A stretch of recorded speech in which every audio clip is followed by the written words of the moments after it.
श्री विष्णु पुराण पंचम अंश 10वां अध्याय शरद वर्णन तथा गोवर्धन की पूजा।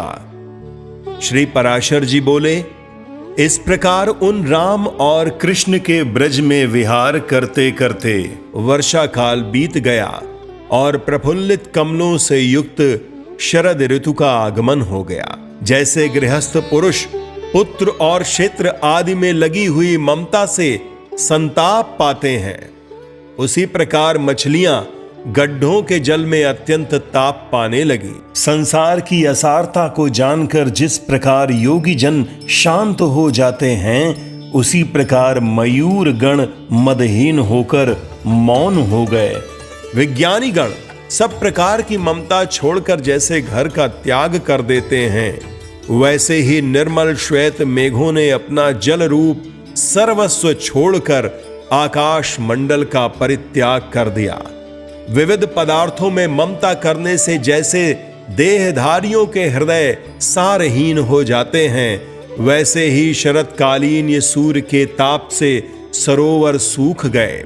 निर्मल चित्त पुरुषों के मन जिस प्रकार ज्ञान द्वारा समता प्राप्त कर लेते हैं, उसी प्रकार शरतकालीन जलों को स्वच्छता के कारण कुमुदों से योग्य संबंध प्राप्त हो गया। जिस प्रकार साधु कुल में चरम देहधारी योगी सुशोभित होता है, उसी प्रकार तारका मंडल मंडित निर्मल आकाश में पूर्ण चंद्र विराजमान हुआ। जिस प्रकार क्षेत्र और पुत्र आदि में बढ़ी हुई ममता को विवेकी जन शनैः शनैः त्याग देते हैं, वैसे ही जलाशयों का जल धीरे धीरे अपने तट को छोड़ने लगा। जिस प्रकार अंतरायों विघ्नों से विचलित हुए कुयोगियों का क्लेशों से पुनः संयोग हो जाता है, उसी प्रकार छोड़े हुए सरोवर के जल से हंस का पुनः संयोग हो गया।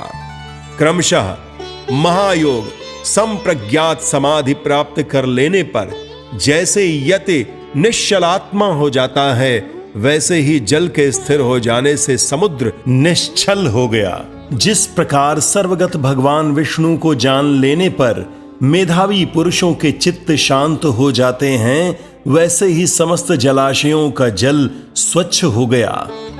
योगाग्नि द्वारा क्लेश समूह के नष्ट हो जाने पर जैसे योगियों के चित्त स्वच्छ हो जाते हैं, उसी प्रकार शीत के कारण मेघों के लीन हो जाने से आकाश निर्मल हो गया। जिस प्रकार अहंकार जनित महान दुख को विवेक शांत कर देता है, उसी प्रकार सूर्य किरणों से उत्पन्न हुए ताप को चंद्रमा ने शांत कर दिया। प्रत्याहार जैसे इंद्रियों को उनके विषयों से खींच लेता है, वैसे ही शरतकाल ने आकाश से मेघों को, पृथ्वी से धूलि को और जल से मल को दूर कर दिया। पानी से भर जाने के कारण मानो तालाबों के जल पूरक कर चुकने पर अब स्थिर रहने और सूखने से रात दिन कुंभक एवं रेचक क्रिया द्वारा प्राणायाम का अभ्यास कर रहे हैं। इस प्रकार ब्रजमंडल में निर्मल आकाश और नक्षत्रमय शरतकाल के आने पर श्री कृष्ण चंद्र ने समस्त ब्रजवासियों को इंद्र का उत्सव मनाने के लिए तैयारी करते देखा। महामति कृष्ण ने उन गोपों को उत्सव की उमंग से अत्यंत उत्साहपूर्वक देखकर कुतूहलवश अपने बड़े बूढ़ों से पूछा, आप लोग जिसके लिए फूले नहीं समाते, वह इंद्र यज्ञ क्या है? इस प्रकार अत्यंत आदर पूर्वक पूछने पर उनसे नंदगोप ने कहा। नंदगोप बोले, मेघ और जल का स्वामी देवराज इंद्र है। उसकी प्रेरणा से ही मेघगण जल रूप रस की वर्षा करते हैं।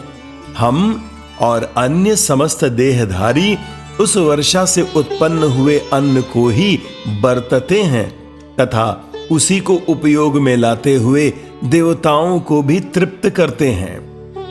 उस वर्षा से बढ़े हुए अन्न से ही तृप्त होकर ये गौवें तुष्ट और पुष्ट होकर वत्सवती एवं दूध देने वाली होती हैं। जिस भूमि पर बरसने वाले मेघ दिखलाई देते हैं, उस पर कभी अन्न और तृष्ण का अभाव नहीं होता और न कभी वहां के लोग भूखे रहते ही देखे जाते हैं। यह पर्जन्य देव इंद्र पृथ्वी के जल को सूर्य किरणों द्वारा खींचकर संपूर्ण प्राणियों की वृद्धि के लिए उसे मेघों द्वारा पृथ्वी पर बरसा देते हैं। इसलिए वर्षा ऋतु में समस्त राजा लोग, हम और अन्य मनुष्यगण देवराज इंद्र की यज्ञों द्वारा प्रसन्नता पूर्वक पूजा किया करते हैं। श्री पराशर जी बोले, इंद्र की पूजा के विषय में नंद जी के ऐसे वचन सुनकर श्री दामोदर देवराज को कुपित करने के लिए ही इस प्रकार कहने लगे, हे तात, हम न तो कृषक हैं और न व्यापारी, हमारे देवता तो गौवे ही हैं, क्योंकि हम लोग वनचर हैं। आन्वीक्षिकी अर्थात तर्क शास्त्र त्रयी, कर्मकांड, दंडनीति और वार्ता, ये 4 विद्याएं हैं। इनमें से केवल वार्ता का विवरण सुनो। हे महाभाग, वार्ता नाम की विद्या कृषि, वाणिज्य और पशुपालन, इन 3 वृत्तियों की आश्रय भूता है। वार्ता के इन तीनों भेदों में से कृषि किसानों की, वाणिज्य व्यापारियों की और गोपालन हम लोगों की उत्तम वृत्ति है। जो व्यक्ति जिस विद्या से युक्त है उसकी वही इष्ट देवता हैं, वही पूजा अर्चा के योग्य हैं और वही परम उपकारिणी है। जो पुरुष एक व्यक्ति से फल लाभ करके अन्य की पूजा करता है उसका इहलोक अथवा परलोक में कहीं भी शुभ नहीं होता। खेतों के अंत में सीमा है, पर सीमा के अंत में वन है और वनों के अंत में समस्त पर्वत हैं।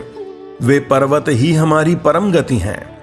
हम लोग न तो किवाड़े तथा भित्ति के अंदर रहने वाले हैं और न ही निश्चित गृह अथवा खेत वाले किसान ही हैं, बल्कि वन पर्वतादि में स्वच्छंद विचरने वाले हम लोग चक्रधारी मुनियों की भांति समस्त जन समुदाय में सुखी हैं।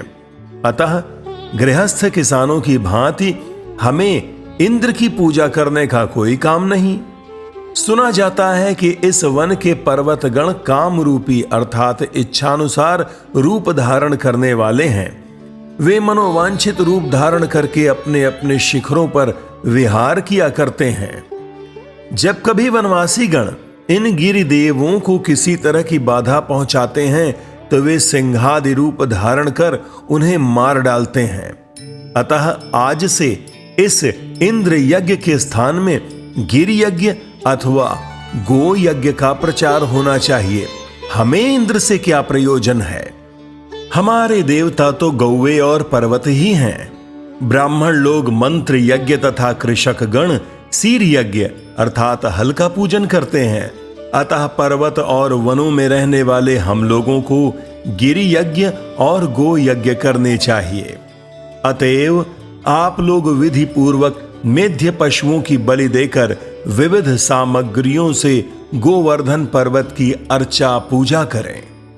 आज संपूर्ण व्रज का दूध एकत्रित कर लो और उससे ब्राह्मणों तथा अन्यान्य याचकों को भोजन कराओ। इस विषय में और अधिक सोच विचार मत करो। गोवर्धन की पूजा, होम और ब्राह्मण भोजन समाप्त होने पर शरद ऋतु के पुष्पों से सजे हुए मस्तक वाली गौवें गिरिराज की प्रदक्षिणा करें। हे गोपगण, आप लोग यदि प्रीति पूर्वक मेरी इस सम्मति के अनुसार कार्य करेंगे तो इससे गौवों को, गिरिराज और मुझको अत्यंत प्रसन्नता होगी। श्री पराशर जी बोले, श्री कृष्णचंद्र के इन वाक्यों को सुनकर नंद आदि ब्रजवासी गोपों ने प्रसन्नता से खिले हुए मुख से साधु साधु कहा और बोले, हे वत्स, तुमने अपना जो विचार प्रकट किया है वह बड़ा ही सुंदर है। हम सब ऐसा ही करेंगे।